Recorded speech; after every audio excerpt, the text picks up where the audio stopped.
रमज़ान से पहले ही महंगाई का जिन बेकाबू हो चुका। आटे समेत तमाम अशिया ज़रूरत की कीमतों में इजाफा हो गया है। मज़ीद जानते हैं सवात में हमारे नुमाइंदे अब्दुल्ला शीरीन से।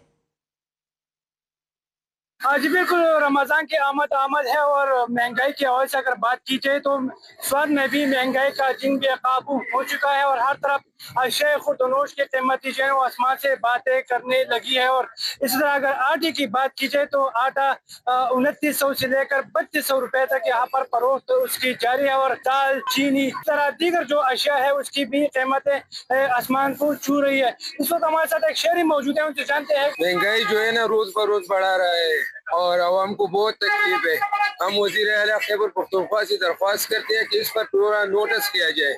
आटा भी महंगा है और दीगर अशिया भी महंगा हो चुके हैं। आवाम को बहुत बड़ा मुश्किल है। यहाँ पर जितने भी लोग हैं उनसे मेरी बात हुई थी, उनका ये कहना है कि महंगाई का जिन बिल्कुल बेकाबू हो चुका है और आटे की जो कीमत है उसमें मुसलसल इजाफा हो रहा है और इसकी जो रेट है उसमें कमी नहीं आ रही है। तो उन्होंने हुकूमत से मुतालबा किया है कि जितनी भी अशिया खुर्दनोश की कीमतें हैं वो महंगे हो चुके हैं, तो इसको कंट्रोल करने के लिए हुकूमत को ठोस इक़दाम उठाने चाहिए। जी। सहर